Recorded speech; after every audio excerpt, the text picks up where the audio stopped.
그게 문제인 거예요. 해석해줄 사람이 마땅치가 않은 거예요. 학교에서 해주면 좋은데 일손이 부족한 거죠. 그래서 우리 아이들은 보통 아 그렇구나 라고 그냥 하고 넘어가는 일들이 많다라는 거예요. 여기서 필요한 분이 바로 누구다? 안녕하세요. 자녀분들의 공부 고민을 해결해드리는 저는 공부요정입니다. 자, 오늘은 누구나 4명 중에 1명이 될 수 있는 방법이 있다.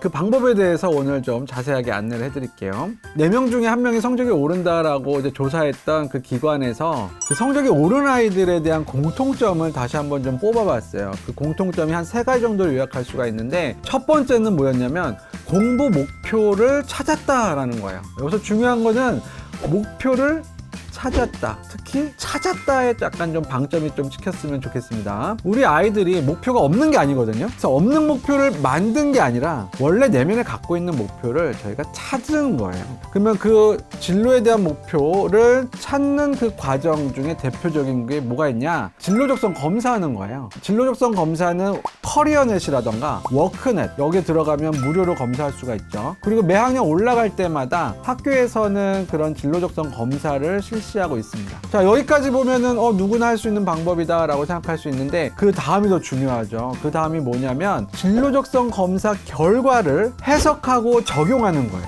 그럼 그 해석을 누가 해주느냐? 그게 문제인 거예요. 해석해줄 사람이 마땅치가 않은 거예요. 학교에서 해주면 좋은데 학교 담임선생님이나 학교 상담 선생님이 해주기에는 너무 일손이 부족한 거죠. 그래서 우리 아이들은 보통 검사 결과지만 갖고 아 그렇구나 라고 그냥 하고 넘어가는 일들이 많다라는 거예요. 여기서 필요한 분이 바로 누구다? 멘토라는 겁니다. 그래서 뭐 가까운 지인에게 요것 좀 해석 좀 해달라 라고 한다거나, 그게 안 된다고 하면 조금 유료로 좀 비용이 들더라도 전문 상담가를 찾아가서 해석 상담을 부탁드리는 걸 추천해 드립니다. 비용이라고만 생각하지 마시고요, 투자라고 생각하시면 좋을 것 같아요. 비용은 쓰고 없어지는 거지만 투자는 더 많은 부가가치를 내는 거잖아요. 그만큼 투자 가치가 있다라고 생각이 듭니다. 그래서 저는 적극적으로 추천해 드리고 있고요. 자, 해석 상담이 끝난 다음에는 그 다음엔 적용을 해야 돼요. 적용이라는 건 뭐냐면 우리 아이가 그 진로를 갖기 위해서 연관되어 있는 학과가 무엇이 있는가를 알아보는 거고요. 그러면 그 학과가 개설되어 있는 대학교는 어디에 있는가, 그리고 그 중에 우리 아이가 가고 싶은 대학은 어디인가, 그 대학을 가려면 어느 정도의 성적을 유지해야 되는가, 여기까지 가져야 된다는 거예요. 그래야 그 진로가 지금 당장 내가 공부해야 되는 이유와 딱 맞닿을 수가 있다라는 거예요. 그 아이들의 두 번째 공통점은 뭐였냐면 올바른 학습법이었습니다. 첫 번째는 듣기입니다. 두 번째는 읽기, 세 번째는 쓰기, 네 번째는 말하기입니다. 자, 듣기라는 거는요, 수업 듣는 걸 얘기해요. 학교 수업 혹은 뭐 학원 수업, 과외 뭐 이런 것들을 이야기하는 거예요. 배우는 과정이라고 보시면 돼요.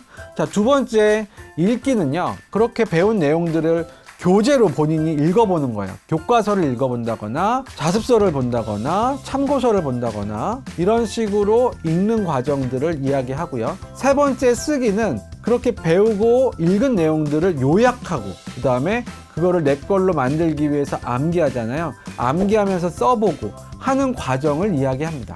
자, 마지막으로 말하기 과정은요, 내가 공부한 것을 제대로 알고 있는지 모르는지 확인하는 과정이라고 보시면 돼요. 그래서 문제 푸는 과정일 수도 있고요, 누군가한테 설명하는 과정일 수도 있고요, 친구를 가르쳐 보는 과정일 수도 있어요. 그렇게 해서 4개의 단계로 학습을 하고 있더라라는 겁니다.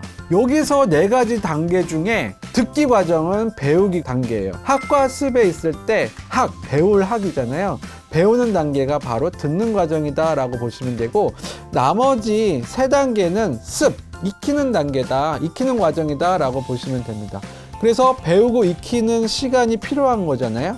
특히 익히는 시간이 필요하기 때문에 성적이 오르는 학생들의 대부분은 하루에 한 3-4시간 정도 자기 공부 시간을 가졌다고 그래요. 그래서 우리 아이들도 하루에 한 3-4시간 정도는 자가학습 시간을 할 수 있게끔 그렇게 환경을 마련해 주는 게 굉장히 중요합니다. 성적이 오른 학생들의 세 번째 공통점은 뭐였냐면 부모님의 긍정적인 피드백이었어요. 대부분의 그 학생들이 부모님과 대화가 잘 통했다라고 해요. 그럼 어떤 부모님과 좀 더 대화를 하고 싶어 하느냐, 우리 아이들 입장에서 맨날 지적하고 감시하고 때때는 이야기하고 이런 부모님과 이야기하기보다는 자기한테 힘을 좀 실어주고 좀 믿고 지지해주고 좀 기다려주고 칭찬해주고 격려해주는 이런 부모님과 조금 더 대화를 좀 더 잘한다라는 거겠죠. 그래서 제가 최근에도 어떤 학생하고 상담을 했는데 이 학생이 좀 성적이 좀 많이 오른 학생이었어요. 그래서 너가 성적이 오른 요인이 뭐니? 라고 이제 물어봤는데 그 중에 하나가 부모님의 기다림.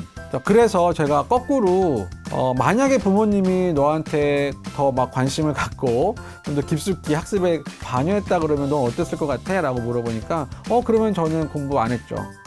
훨씬 안 했을걸요? 이렇게 얘기를 하더라고요. 그렇다고 해서 우리 뭐 부모님이 대단한 걸 원하는 거냐? 그런 거 아니잖아요. 뭐 부모님이 항상 하시는 말씀 있잖아요. 우리 아이들한테.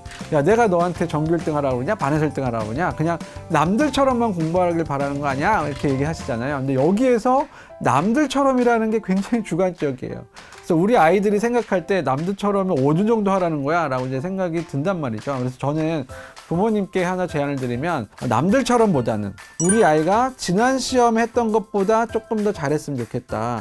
이런 식으로 아이들한테 피드백을 해주시는 게 어떨까라는 생각을 합니다. 자, 지금까지 우리 중3 아이가 공부를 포기하지 말아야 될 이유 2번째였고요. 3번째도 궁금하신 분들은 구독과 좋아요 그리고 알람 설정 부탁드립니다. 지금까지 공부요정이었습니다. 감사합니다.